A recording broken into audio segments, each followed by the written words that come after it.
So for this session, we will be having two discussants, namely Ms. Lizette Ancarpio and Mr. Raymond Oplado, Project Development Officer 3 from the BHROD HRDD. Bigyan po natin sila ng isang masibagong virtual na palakpakan. Ayan, maraming salamat once again, Miss Marika Mancusti for the introduction. So nandito po ako ulit, nagbabalik po ako dito sa ating live session para naman po sa panibagong topic, no. Kanina na mention ni Miss Marika, tapos na tayo dun sa transition period. Alam na natin kung ano yung mangyayari dun sa 3-year transition period. Alam na natin yung bagong staffing standards for master teachers and school principal position. Nabigyan na tayo ng overview ng career progression. Ngayon, ang tanong, paano po yung proseso para magpa-reclassify po to teaching positions sa mga mas matataas na teaching position? So, pursuant po sa ating DepEd Order number 24, Series of 2025, no, nandun po sa Enclosure 2, yung full guidelines po paano po mag-a-apply si teacher sa reclassification po under the expanded career progression. So mamaya lang po, join din po yung kasama ko po dito na si Miss Lizette Carpio. May mga specific sessions po tayo na i-discuss niya. But for now, no, sisimulan po natin yan on the next slide po. Ayan, sa call for application. No? As mentioned ni Ma'am Chanda kanina during the presentation ng kanyang overview, no, parang similar lang yung process nito doon sa DepEd Order number 20, Series of 2024, or yung guidelines po natin for higher teaching position. So dito po, sa reclassification ng teachers, magsisimula po yan sa call for application. So mag-i-issue si Schools Division's Office ng Official Memorandum calling the application for reclassification of teaching positions not later than June 30 of the current year. So yung date na nakalagay po dito, ito po yung usual or yung magiging yearly no na call for application natin, but for this year no magre-release po kami ng memorandum kung kailan po magi-start yung call for application po natin for reclassification since lampas na tayo ng June, no? So, ngayon ang tanong, isang beses lang po ba pwedeng mag-call ng application for reclassification taon-taon? Okay, so hindi po. Depende po 'yan. Pwede po tayong magkaroon ng subsequent calls kung meron pa po tayong available na budget for reclassification. So speaking of budget, kaya po mas madali na ang promotion through reclassification dahil meron tayong budget allotment no na 6 billion for this year 2025, and meron din tayong proposed for 2026 na another 6 billion. So marami na po tayong budget for reclassification, kaya marami din pong opportunity no para sa mga teacher and school principals natin na ma-promote through reclassification dahil dun sa increase no sa budget ng reclassification po natin. So ngayon, in terms of estimated number naman po, so since meron lang tayong specific allotment per year for reclassification, no, nahahati-hatiin po natin yan sa buong Pilipinas per region, no, magkakaroon lang po tayo ng slots for reclassification per position. So magsaset tayo ng mga parameters no na i-determine po ng ating SDS at the division level upon the recommendation of the HRMPSB base po dito sa mga parameters natin. Number one na consideration po natin, syempre, yung availability ng budget allotment for current fiscal year. Pangalawa, syempre yung priority positions based on teacher needs analysis natin. And then yung pangatlo is yung applicable staffing standard and ratios for master teacher position. Yung na-discuss ko po kanina, no, bago mag-transition period, yun po yung 1:5 na po yung ratio natin, 1:3 para sa mga hardship post na schools, no? So, ayan, ito po yung mga considerations po natin. Pero papaano po kung maraming nag-apply, no, sa call for application this year? And then, naubos na yung ating budget. Ano po yung mangyayari dun sa mga hindi naabutan ng budget? Meron po bang cut-off score? Ano po yung mangyayari sa kanila? I-discuss po natin yan sa mga susunod na slides po natin. Kaya antabayanan po ninyo yan. Okay, so sa next slide po, syempre after ng call for application, dapat magsasubmit tayo ng mga documents po sa division. So before, no, familiar tayong lahat sa ERF, no? Yun yung ginagamit natin sa reclassification ng teaching position. Under the new expanded career progression, no, lahat ng interested applicants for reclassification ay kailangan pong mag-submit ng reclassification form for teaching positions or yung RFTP po na tatawagin natin ngayon. So dati ERF, ngayon RFTP na po yung gagamitin natin. Nakapaloob po yan sa DepEd Order number 24 series of 2025 as Annex B1. So makikita nyo po yung form po na yan, and then isasubmit po ninyo yan sa ating division through the records unit on or before the deadline indicated po doon sa memorandum or call for application, no? Ano ba yung feature or yung content nito? Ibang-iba ba siya doon sa ERF, no? Itong form na ito is a tool for determining the appropriate classification of position. So may mga information po dito na relate na about po doon sa aplikante in terms of kanyang qualifications, no, posisyon na ina-applyan, no, and then ano yung mga requirements for performance na i-discuss din po natin mamaya. So the form also reflects applicants' attainment of minimum QS, no, of position per CSE approved QS, performance, and yung comparative assessment results na dadaanan po ninyo para sa reclassification of position. So on the next slide po, itong mga documents na ito ay dapat supported po nitong mga following documents po natin. Okay? Una, dapat meron po kayong letter of intent address sa SDS containing the following information. Una, yung statement of purpose o yung expression natin of interest for reclassification. And then, ano yung posisyon na in-applyan po natin. Okay, so duly accomplished PDS, no, meron tayong bagong template dahil nag-release tayo ng 2025 Ora-Ora, yung civil service.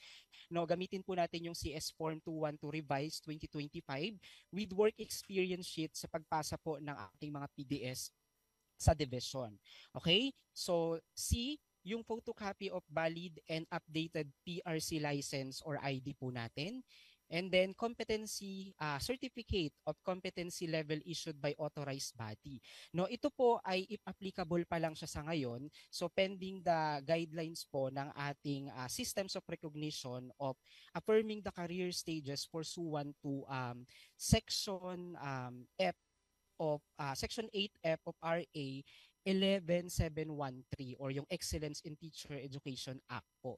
Ito yung gagawin po ng Teacher Education Council, no? Kasalukuyan po kaming nakikipagtulungan po sa kanila sa pag-develop po ng ng competency po na ito, na assessment. Okay? So next po is yung photocopy of scholastic or academic record, or pwede po such as yung special orders, yung mga TOR po ninyo and diploma, including yung completion of graduate and postgraduate units degrees if available. And then next is yung photocopy of duly signed service record, and then photocopy of latest appointment. So itong mga documents na ito, I'm sure kung nakapag-apply na kayo for promotion, whether through reclassification, through natural vacancy, familiar na po kayo dito sa mga requirements po na ito. And then H is of course yung mga photocopy ng certificates of completion ng mga NAEP accredited professional development programs or courses or yung mga certificates of training na inisyo po ng NAEP accredited public or pwedeng private institutions or photocopy of certificates of relevant specialized training or professional development programs. Okay, para naman po doon sa TVL track po natin, no? Pwede kayong magpasa at required po kayong magpasa ng Technical Education and Skills Development Authority National Certificate NC o yung mga certificate po na ini-issue ng TESDA para po sa mga SHS applicants sa TBL track po. So applicable lang po ito sa kanila.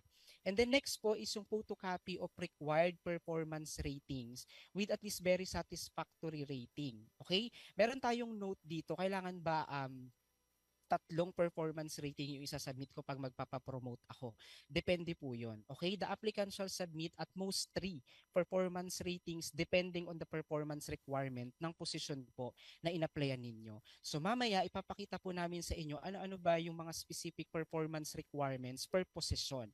From teacher 2 up to master teacher 5 na meron tayong nakaset na performance requirements anchored po sa ating PPST. Okay? And then the latest performance rating shall cover 1 year complete performance rating in the current position.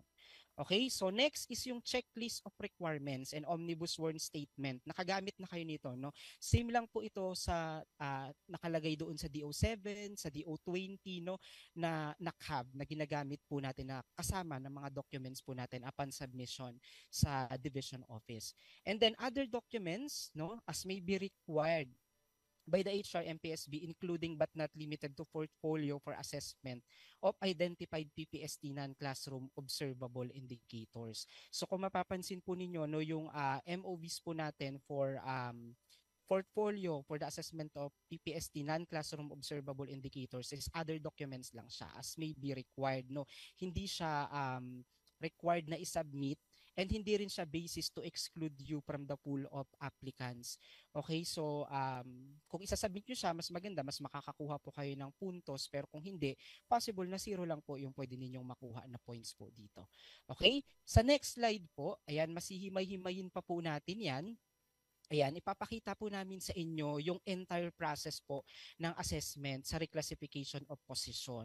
Okay? So, hindi lang po ito basis sana ng mga HRMOs and HRMPSB po natin and subcommittees, kundi ini-encourage din po natin yung mga teachers and school heads po natin, no, na alamin din po yung proseso, no, para guided po kayo kapag magpapapromote po kayo through reclassification. So, alam po ninyo yung mga proseso na dapat po ninyong daanan. Okay, so syempre magsisimula po tayo doon sa call for application, tapos na tayo doon sa submission ng mga documents na required for the position, and then we will start with the assessment or evaluation of qualification standards.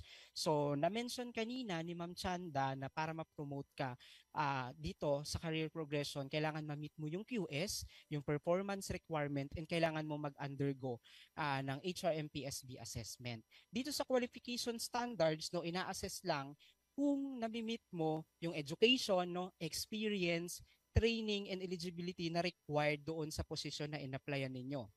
Then kung yes, kung nami-meet po ninyo ito, and then titignan din po natin kung nami-meet nyo rin yung performance requirement. Ano ba yung performance requirement na yun? Meron tayong nakaset per position na i-discuss po namin sa mga succeeding slides po. And then, kung ito ay nami-meet niya, no, QS and yung performance, mag-undergo siya ng comparative assessment.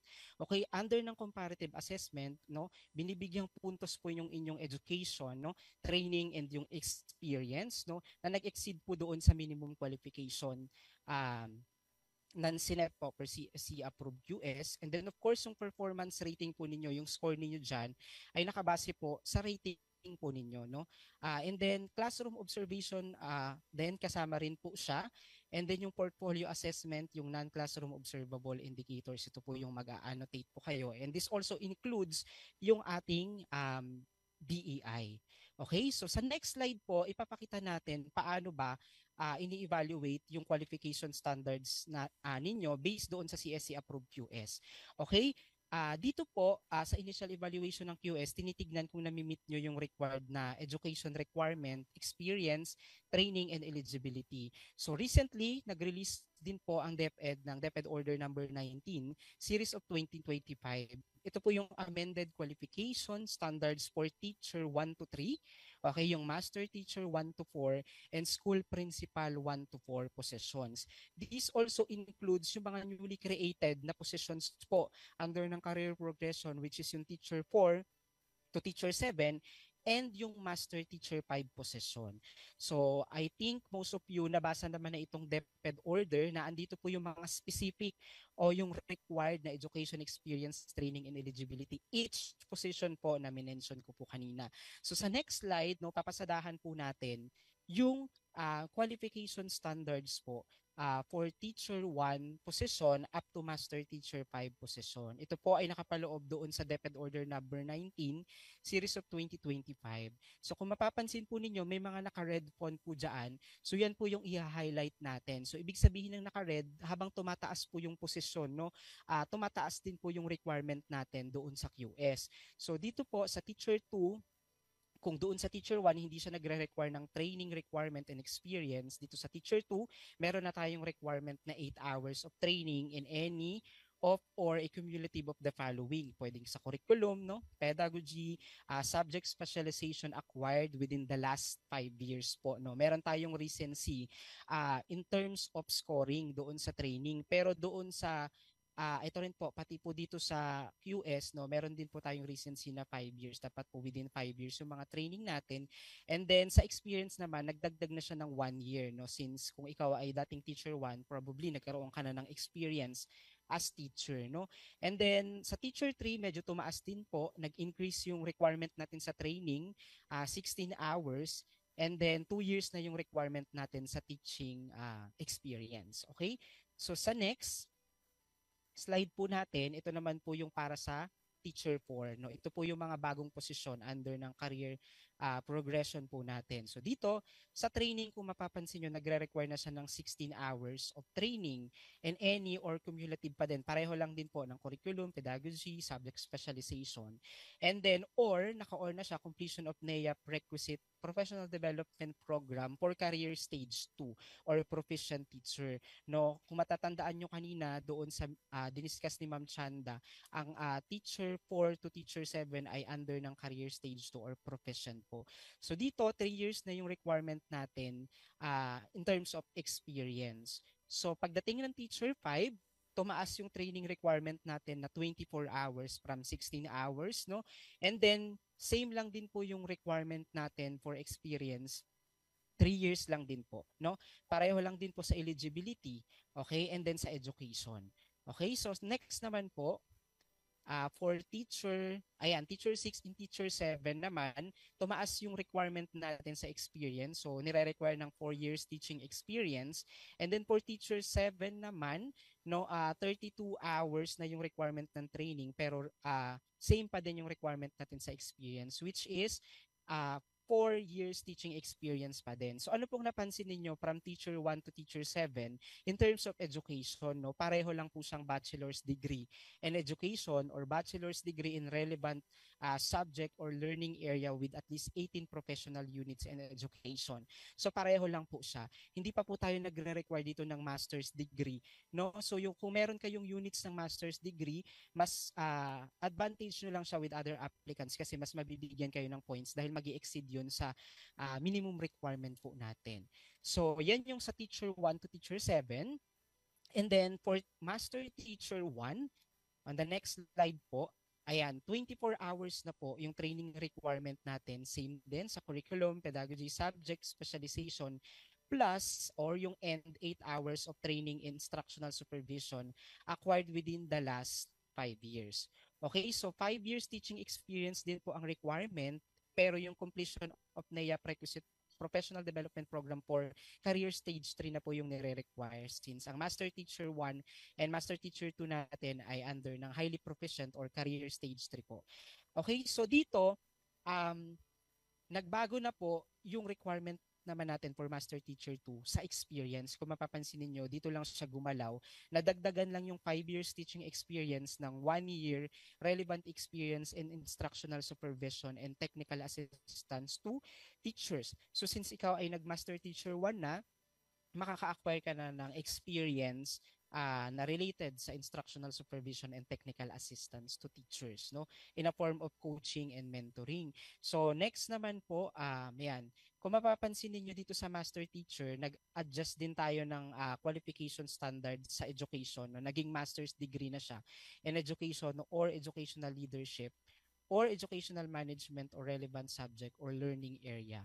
So for Master Teacher 3 naman, kapansin-pansin na tumaas din po no, yung requirement natin for experience. Nire-require na niyang 2 years yung relevant experience dapat sa instructional supervision and technical assistance to teachers. No?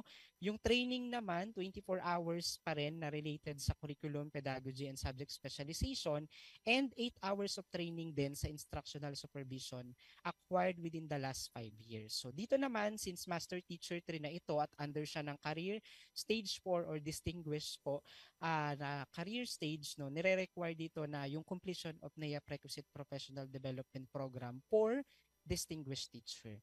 Okay? And then for Master Teacher 4 naman, nag-increase din po yung training and yung experience requirement po natin. So 3 years na po yung instructional supervision and then 16 hours na po yung required na training related to instructional supervision. Okay, acquired within the last 5 years pa din po siya.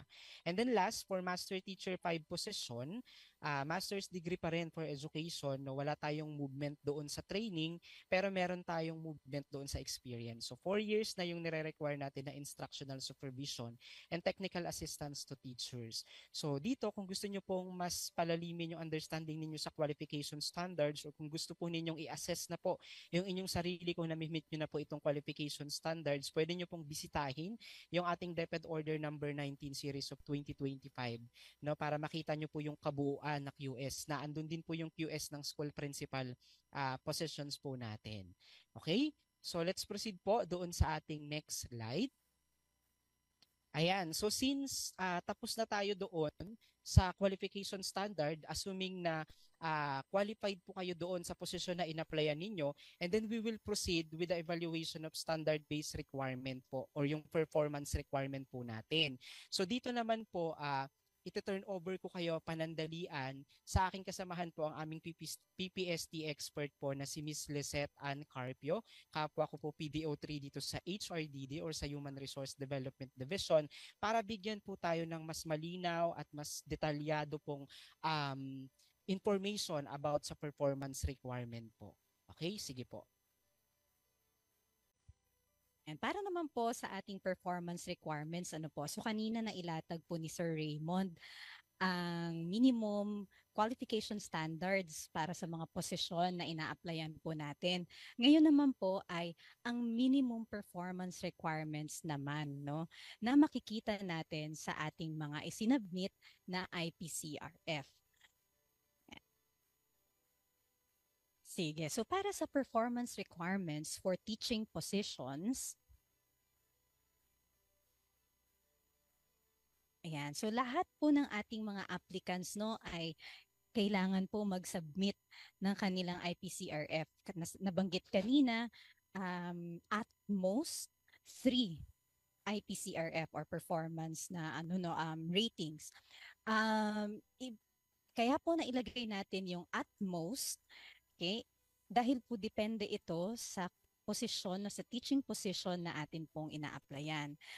Mamaya ipapakita ko po yung table na kung saan makikita natin kung ano-ano yung mga classroom observable indicators at non-classroom observable indicators na kailangan po ay na-achieve ang certain requirement kung rating, no, na VS or outstanding.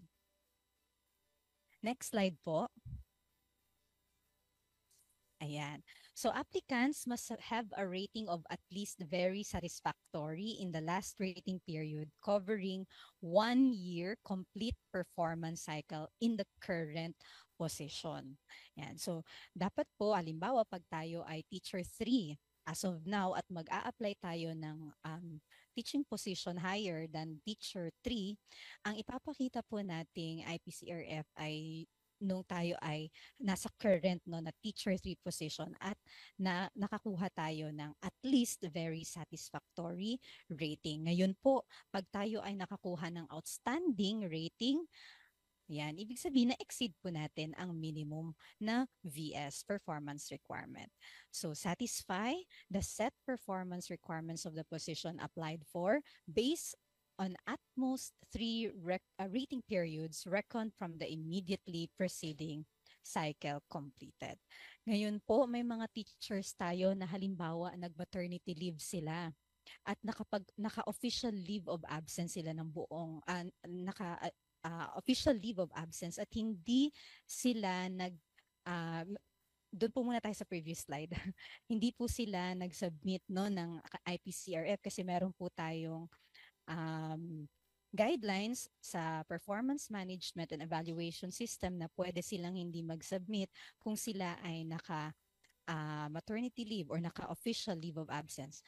Doon po muna tayo sa previous slide. Ayan. So, mako-consider pa rin po sila for promotion through reclassification. In such cases po, ang applicable po na performance ratings to be used for purposes of satisfying the performance requirements shall be based on at most 3 rating periods reckoned from the last rating period prior to the leave of absence. So halimbawa po, ang leave of absence niya ay school year 2024-2025, yung previous po natin na school year. Ang isasabit po niya ay yung previous po, no, dun sa 2024-2025. Yan. So para naman po sa mga non-teacher applicants for reclass who are not using the existing PPST-based IPCRF, gaya po ng halimbawa, ang ating mga TIC na OPCRF po ang kanilang sinasubmit, o di kaya po ang ating mga non-teacher applicants gaya ng sa division office, for example, HT, ayan, school principal position, ASP, and HT position, ayan. Ang kanila pong gagamitin, they will be evaluated, no, using the comparable performance requirements. Nakadetalye po ang performance requirements na kailangan po nilang masatisfy dun po sa ating DO24 series of 2025 enclosure 2. So, maaari pa rin po silang mag-apply for reclassification. Next slide po. Yan. So, sa next slide po natin, nakalatag po dito ang minimum performance requirements, no, up to the level of COIs and NCOIs per teaching position.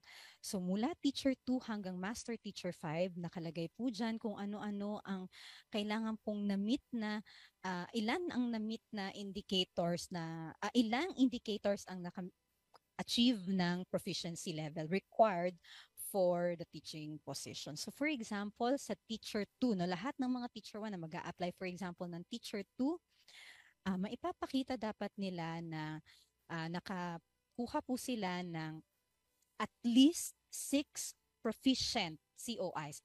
So lahat po ng mga, yung 6 po na COIs nila from the IPCRF ay kailangan po naka-proficient, very satisfactory po, no, at least.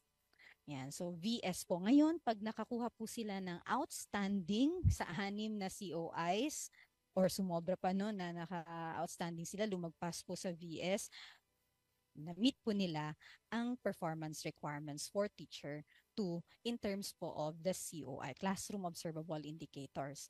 Now, for non-classroom observable indicators, sa teacher 2 pa rin po tayo, at least 4 proficient NCOIs at VS din po. Okay?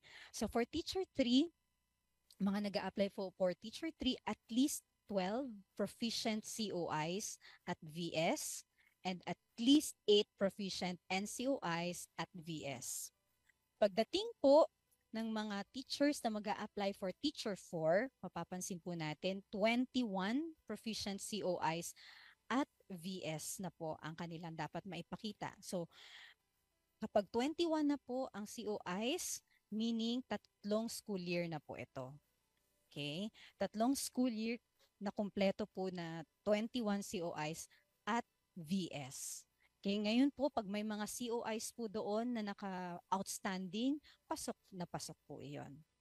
Sa non-classroom observable indicators naman po, lahat din po ng 16 NCOIs sa last 3 school years, no, ay nakakuha din siya ng very satisfactory. So mapapansin ninyo, itong teacher 4, 21 and 16, 37 PPST indicators po ang ating nire-require na maipakita po nila yung kanilang at least no VS sila dito sa mga COI. So ito din po kasi ang ating entry position para sa career stage 2, yung proficient. So kailangan po maipakita nila na nasatisfy po nila, no, at least naka-VS po sila sa 37 po na proficient indicators. Now for teacher 5, yan, sa teacher 5, 6 COIs po ang hinihingi natin na naka-outstanding po si teacher. And 4 proficient NCOIs din na outstanding. So dun sa mga previous positions kanina na diniscuss, kung mapapansin nyo, VS no ang ating minimum for that. But for this, mula Teacher 5, no, outstanding na po ang ating hinihingi. At least 6 outstanding for COIs, at least 4 outstanding for NCOIs. For Teacher 6, at least 12 COIs outstanding. And for NCOIs, at least 4 NCOIs at VS and 4 NCOIs at outstanding. And then for Teacher 7, at least 18 proficient COIs at outstanding, at least 6 proficient NCOIs at VS, and 6 proficient NCOIs at outstanding. Ngayon po, pag siya ay mag-a-apply, no, tayo ay mag-a-apply for Master Teacher 1 position. At entry position po ito for Career Stage 3 Highly Proficient. Kailangan po natin mapakita yung buong 37 indicators. Para sa indicators na classroom observable, 21 po ito. Outstanding po ito dapat na mapakita natin. At for NCOIs, ayan, 8 ang very satisfactory and 8, the remaining 8 ay outstanding. Ngayon, pag halimbawa 9 ang kanyang naipakitang NCOIs na outstanding, more than the minimum performance requirements na po iyon. I-accept na ng ano po natin yun, no? Nami-meet po natin ang ating performance requirements. So that's for Master Teacher 1. For Master Teacher 2, ayan, at least 10 highly proficient COIs na po since ating IPCRF ay pang highly proficient tool na. So at least 10 highly proficient COIs at outstanding. And then for NCOIs, at least 5 at VS and another 5 at outstanding. So that's for Master Teacher 2. Master Teacher 3, again, same dun sa mga entry position, kailangan po yung complete 37 indicators. 21 COIs at outstanding. For NCOIs, 8 at VS, and the remaining 8 at outstanding. Master Teacher 4, ayan, at least 10 distinguished COIs at outstanding, at least 5 distinguished NCOIs at VS, and 5 distinguished NCOIs at outstanding. For the last position po, Master Teacher 5, 21. So complete din po ito, no, for this teaching position. 21 distinguished COIs at outstanding, 8 distinguished NCOIs at VS, and 8 distinguished NCOIs at outstanding. Yan. So hindi naman po natin kailangan kabisaduhin lahat po ito, pero kung tayo po ay nag-aim for a specific teaching position, kailangan po natin maintindihan, no, kung ano po ang hinihingi ng position na ating ina-applyan. Okay. Next na slide po. Gusto ko lang po ipakita po sa ating lahat po itong table na ito na kailangang reference po natin, no, in the identification if the indicator is COI or NCOI. So, ito pong mga naka-blue na strands po ito ng PPST, lahat po ng indicators under these strands, 21 po itong mga blue, yan po ay ang mga classroom observable indicators. Now, ito naman pong mga naka-green na strands, lahat po ng indicators under these strands ay non-classroom observable indicators. Medyo marami lang po kami mga natanggap po na nagsisik po for clarifications since ang ating mga master teachers po in the previous school years sa IPCRF nila, ang kanilang non-classroom observable indicators ay hindi umaabot sa 16.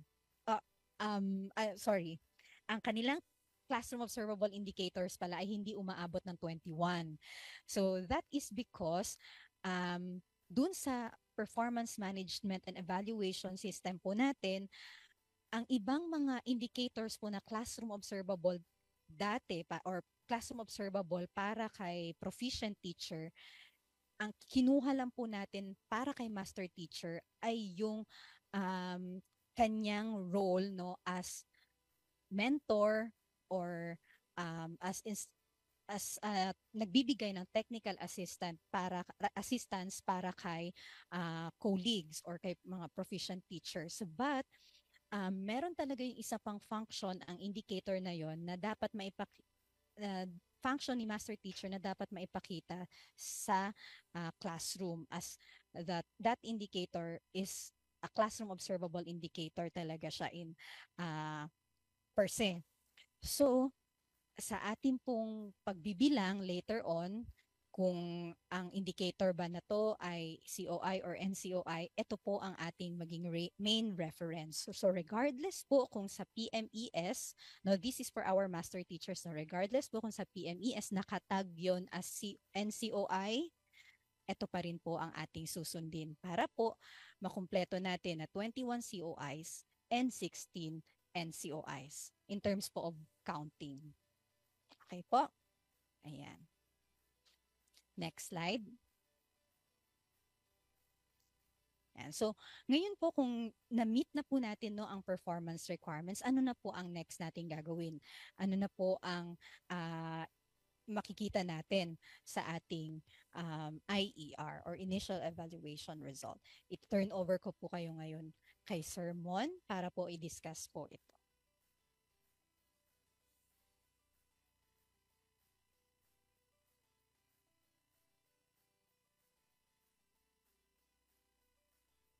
Ayan. So magandang hapon na po, no, sa inyong lahat ulit. So babalik po ako ulit para i-continue po yung process po ng reclassification natin. So balikan lang po muna natin, no, konting recap lang. Natapos po tayo dun sa evaluation ng QS. Na-discuss din po natin kung paano ina-assess at ini-evaluate yung ating performance, no, para ma-meet po natin yung certain requirement for each position na ina-applyan po natin.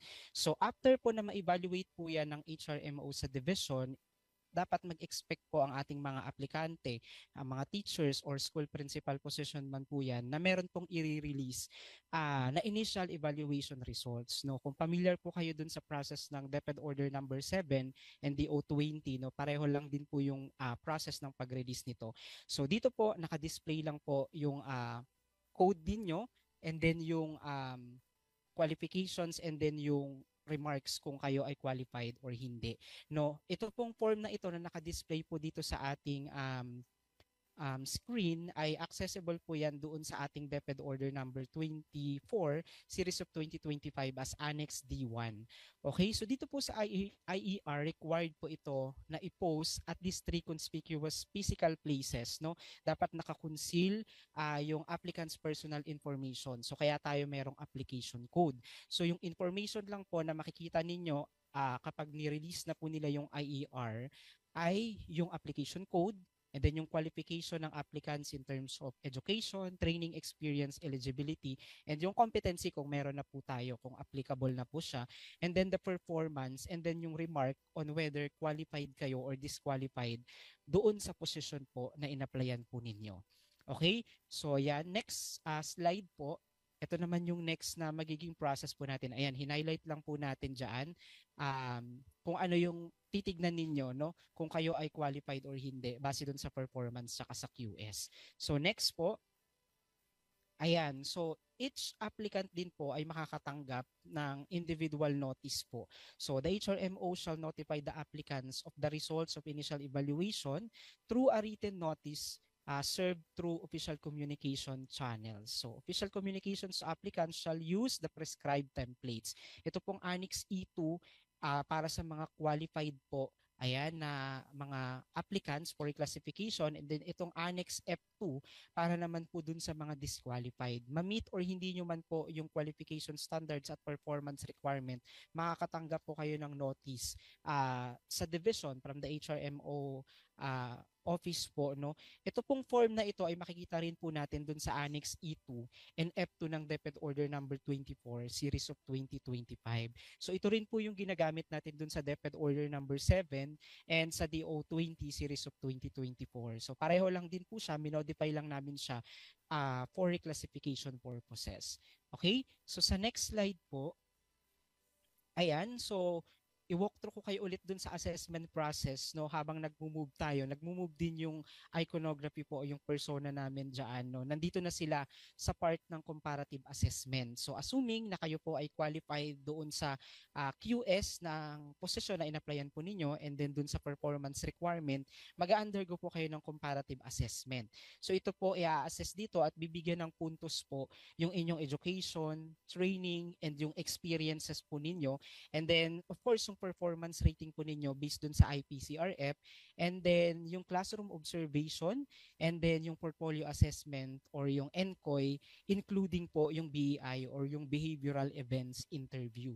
Okay? So, sa next slide, no, i-discuss po natin paano naman po yung sa comparative assessment. So, ito po yung mga criteria and point system po natin. So, meron lang tayong konting comparison dito doon sa teacher 1 hiring versus doon sa teacher promotion and reclass. So kung mapapansin po ninyo, no, nag-iiba-iba yung maximum points or possible na makuhang maximum points per criterion.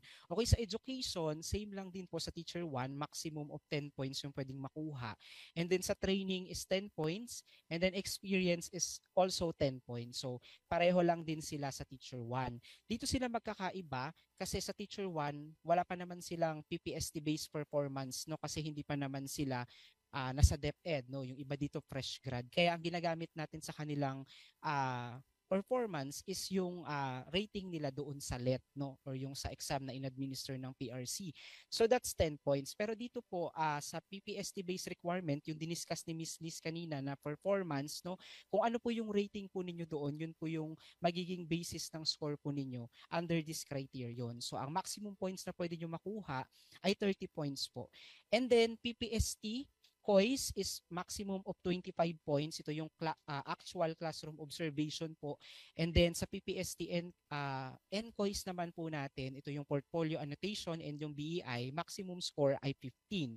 So 5 points po dyan is galing dun sa interview, while yung 10 points naman is manggagaling sa dun sa portfolio annotation po ninyo. So total score ay 100. No? So dito sa teacher promotion and reclass, no, mas binibigyan po nating premium yung PPST-based performance and yung PPST classroom observation, and then yung non-classroom observation and yung interview po natin as compare po doon sa mga credentials like yung education, training, and experience. Although, binibigyan pa rin natin sila ng puntos, ngayon, mas mataas nga lang yung PPST-based performance, yung classroom observation at NCOY dahil nga consistent yan doon sa ating merit in competency-based promotion ng teacher and school principal position po. Okay, so sa next slide naman po, ayan.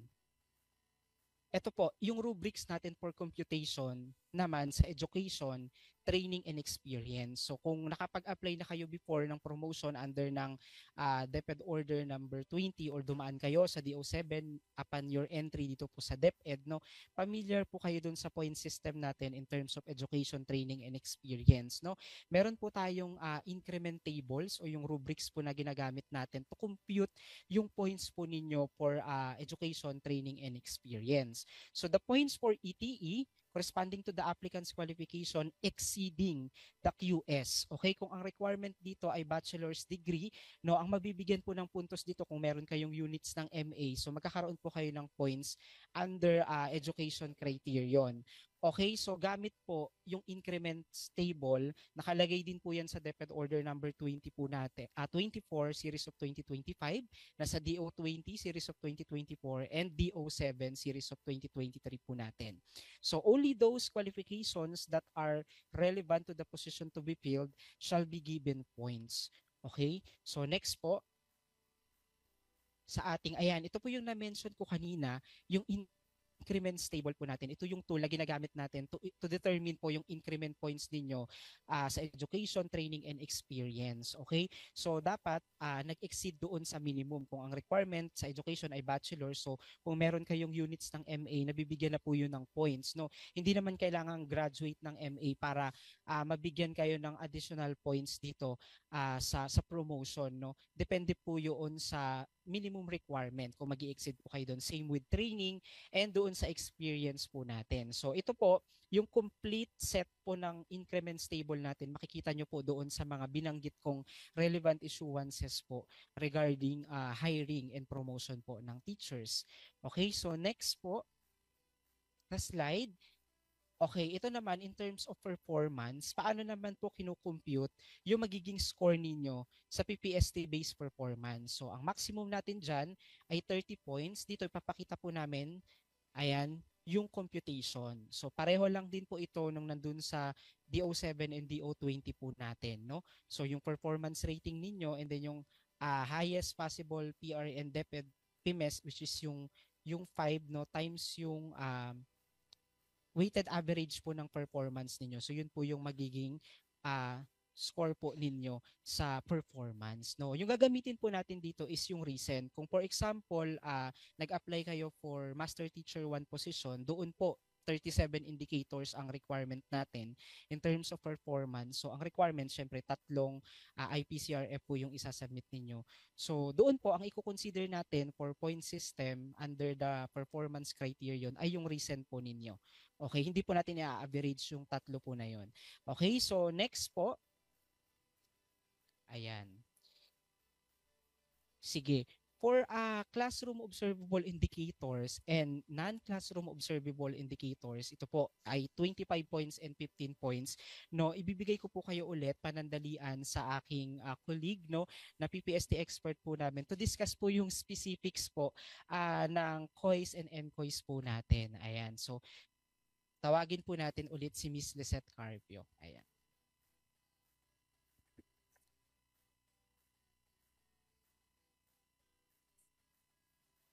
Ayan. Okay po.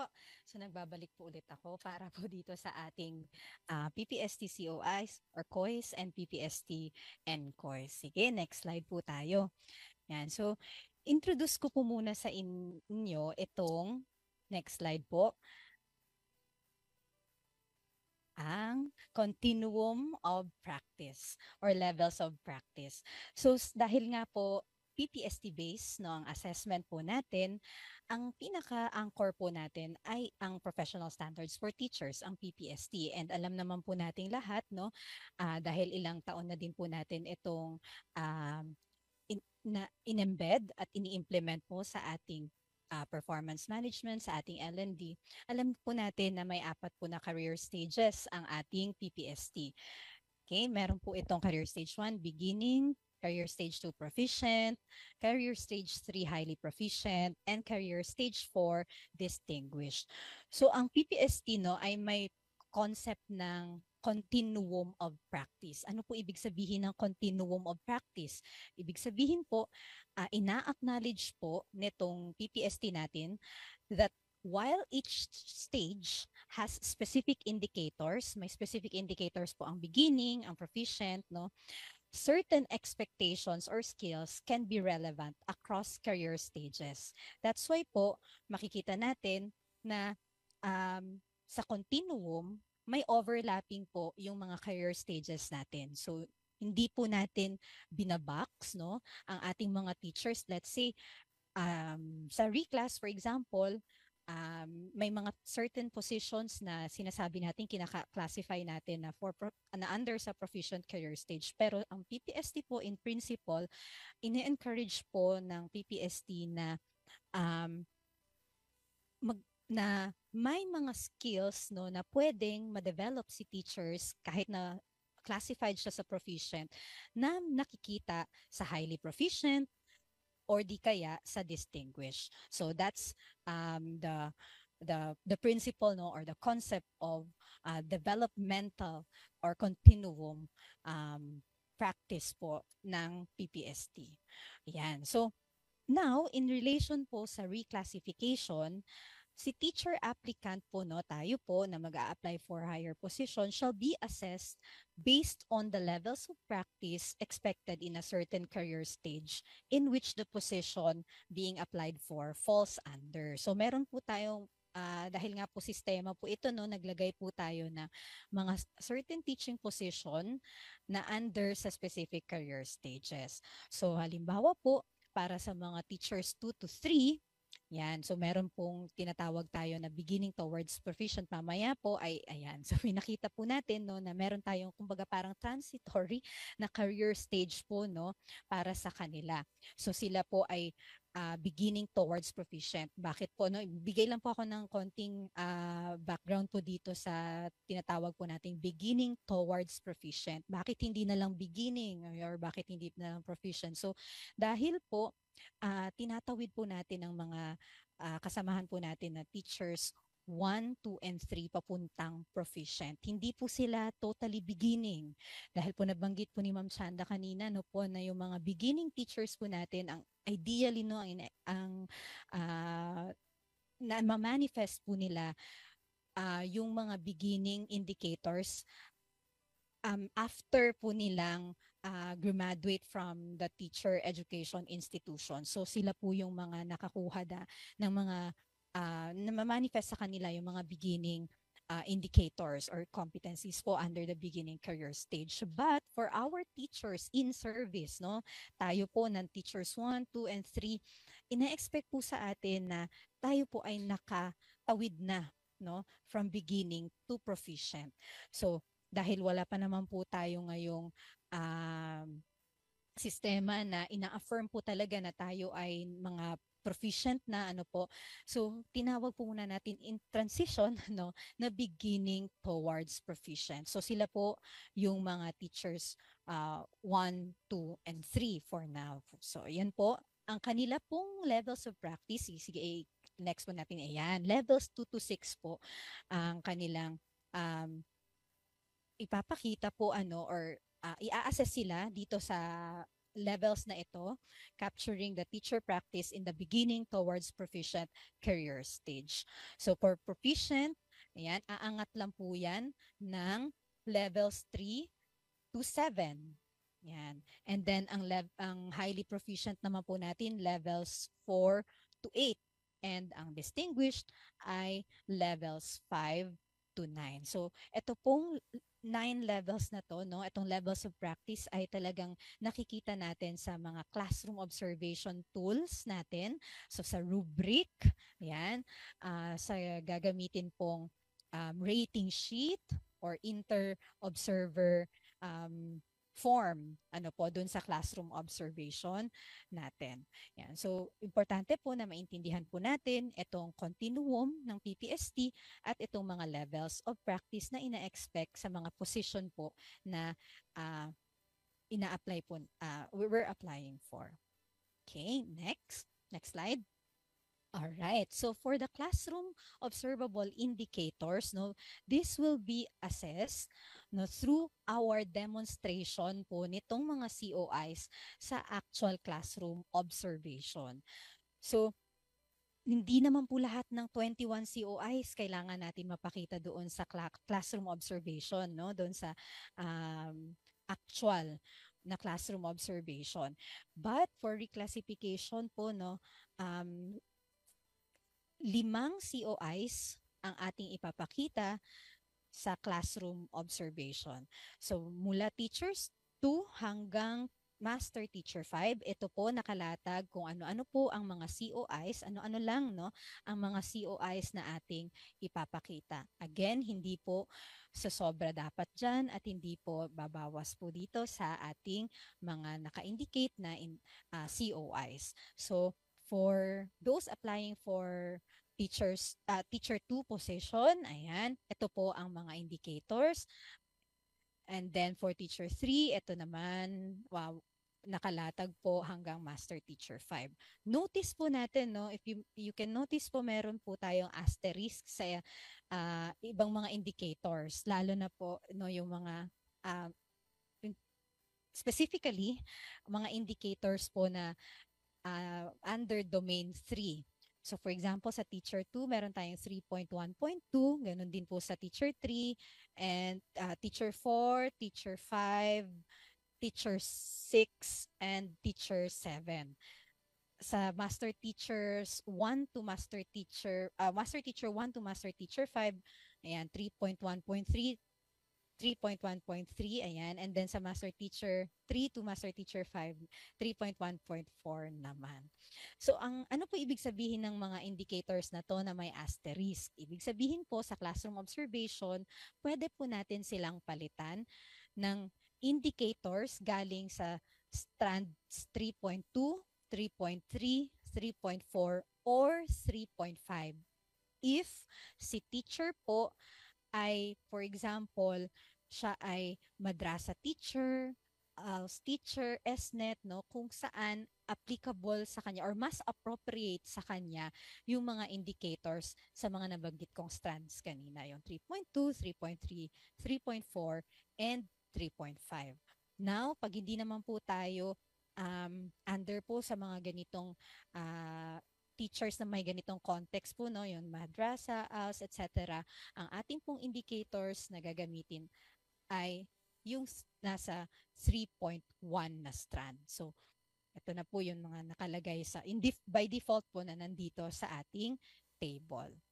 So, yan po ang ibig sabihin ng indicator na may asterisk. Next naman,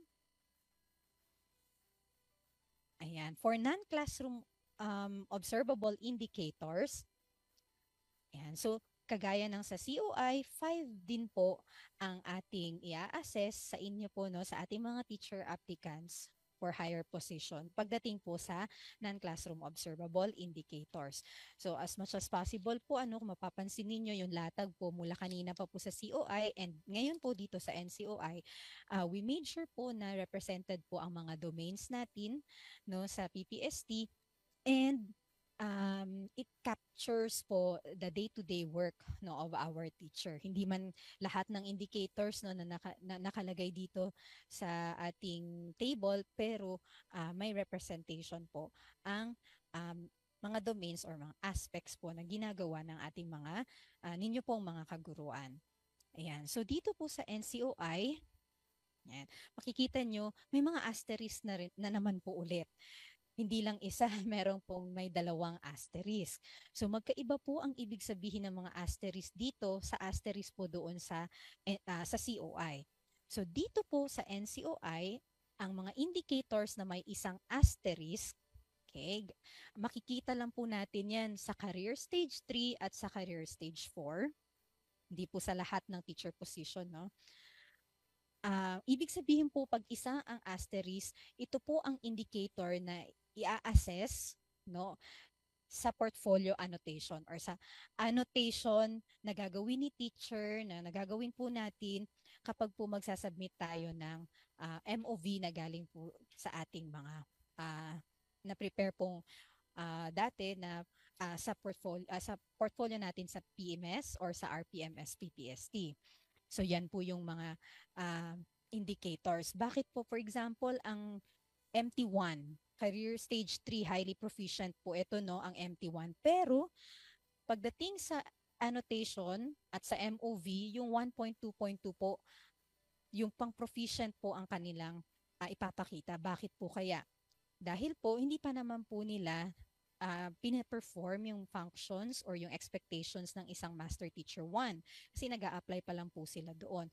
That's why yung mga MOV nila ay yung galing pa po doon sa proficient teacher career stage. Yun po ang rationale, kaya ganyan po ang ating indicator pagdating po sa annotation ng MOV, no, ng mga nag-a-apply for Master Teacher 1. Ganun din po para sa mga nag-a-apply ng Master Teacher 3 dahil ang Master Teacher 3 ay under distinguished po, no, career stage yung expectation at hindi pa na-perform iyon ng isang applicant for Master Teacher 3, yung current na career stage po muna niya ang magiging basehan po, no, ng MOV at annotation na kanyang isasabi. Paano niya yon, paano po natin yon, no, as teachers na demonstrate nung tayo ay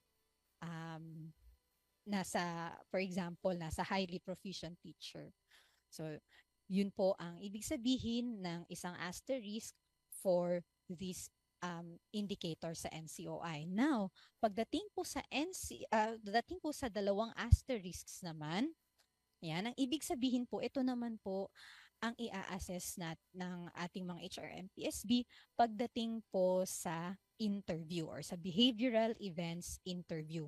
So sa BEI, yan, binavalidate po ng mga interviewers natin yung response natin doon sa annotation form.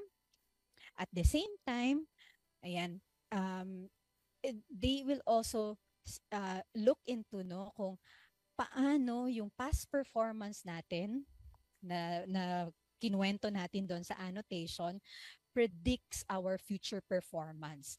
Hence, ito pong mga indicators ay yung doon na po sa career stage ng position na ina-applyan po natin. Kaya po magkaiba po yung career stage pagdating po sa indicators po dito sa mga entry positions po na yan ng career stage 3 at career stage 4. So again, yan po ang ibig sabihin ng mga asterisks dito po sa NCOI. Okay po? Ayun. Balik lang po ako doon sa COI, may hindi po ako nabanggit na important, no? Gusto lang po namin i-emphasize that sa classroom observation, actual class po, no, ang ating kasama sa classroom observation, yung ating gagamitin po sa ating classroom observation. Actual lesson din po based on the budget of work ninyo ng mga teachers po in the curriculum. So hindi po tayo kukuha ng ibang mga estudyante. So kasi gusto po natin na hindi madidisrupt ang ating class sa ating mga eskwelahan. So kung ano po yung day-to-day po nating ginagawa, hopefully po yun po yung ipapakita natin dito sa ating actual classroom observation for reclassification. So yun lang po yung hindi ko nabanggit kanina. Okay po, next po tayo.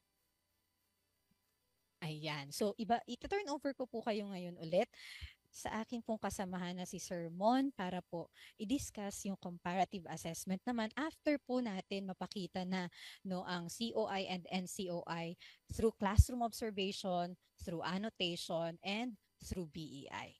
Sir Mon?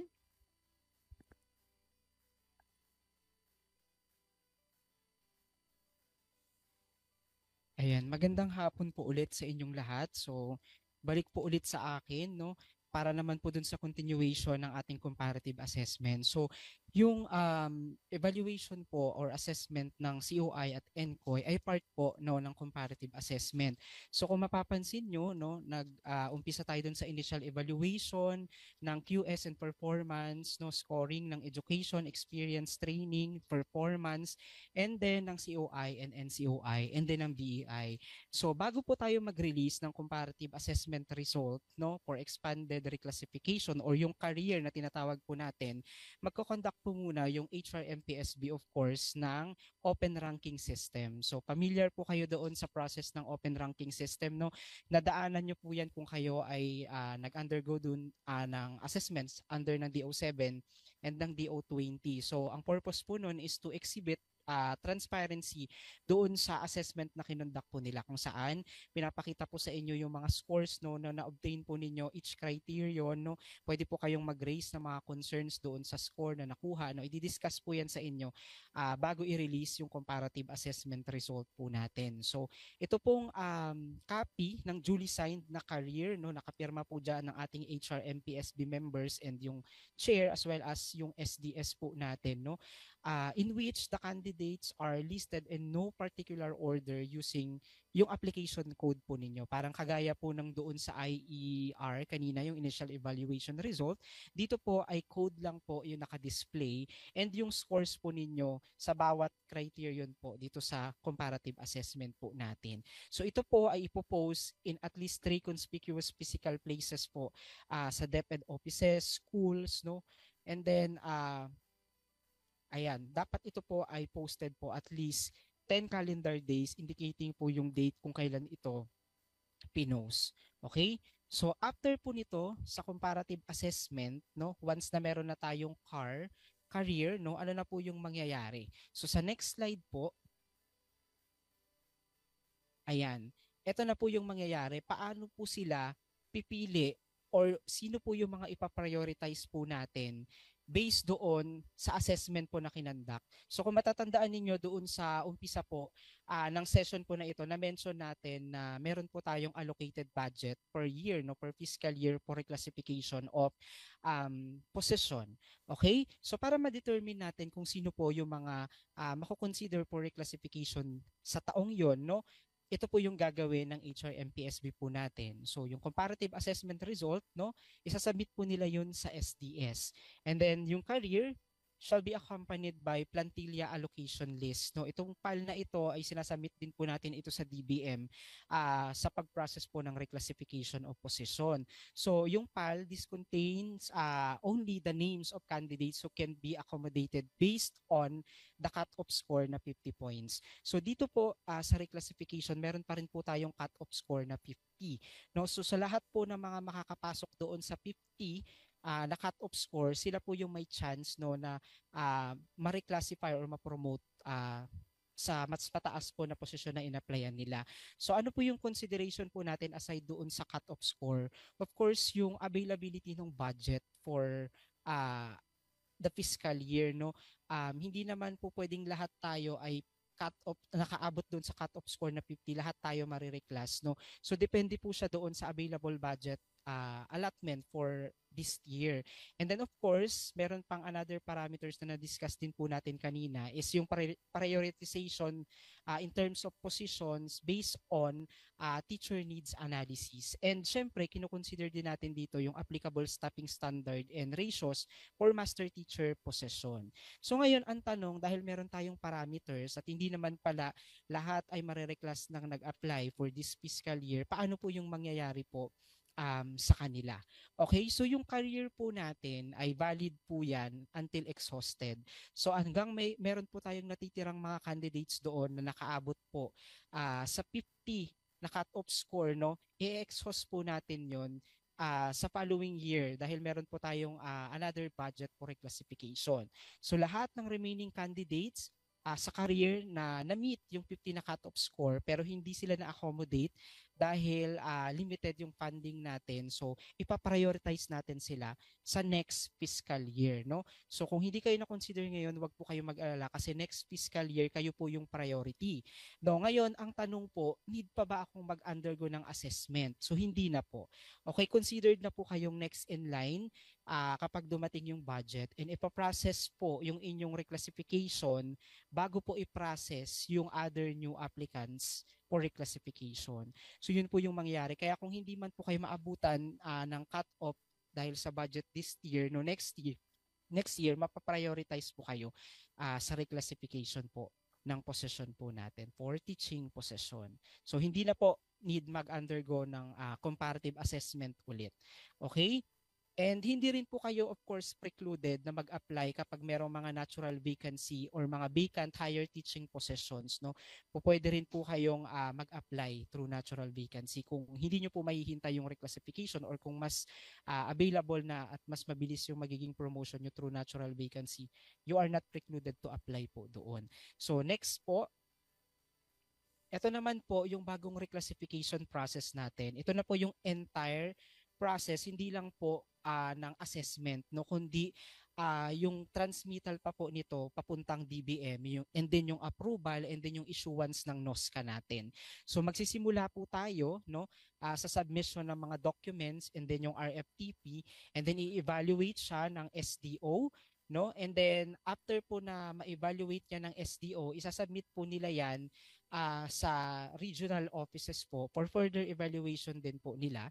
And then si region po ang magsasubmit po niyan sa DBMRO po para naman sa processing and preparation ng NOSCA. And then ito pong NOSCA i-issue po through Action Document Releasing System or yung ADRS. So si DBM po yung nagre-release ng NOSCA. So ang expected po natin ay December to February December ng current year and then February ng following year, yung timeline or estimated timeline natin na mai-issue yung NOSCA. And then once na meron na pong NOSCA from the Department of Budget and Management, no, si SDO mag-start na po siyang mag-prepare at mag-process ng appointment paper ng mga mare-reclassify po for higher teaching position, and then as well as yung adjustment po doon sa salary ng mga teachers po natin na na-promote under the new expanded career progression system po. Okay? So, naka-note din po dito no na yung subsequent rounds of reclass process may be done to fully utilize the annual budget. Kung meron pa po tayong natitirang budget na allotted po for this fiscal year, pwede pa po tayong mag-call ng another application for reclassification po. Okay? So, ayan, sa next na slide po natin. Ayan, I think that ends my presentation po for reclassification of teaching position. So meron pa po tayong susunod na session, but I think it's all about the reclassification of school heads naman po. So sa mga school heads na nakaantabay po dyan, no, na gustong ma-promote to school principal position, inaanyayahan po namin kayo na makinig po doon sa susunod na session po namin. And mas marami pong detalye doon about sa school principal po. Sa ngayon po, magpapasalamat po muna kami sa inyo sa pakikinig po mula doon sa simula sa overview hanggang dito po sa process ng reclassification to teaching position. Maraming salamat. Patuloy lang po kayong sumubaybay sa mga susunod pa pong session. And thank you very much po.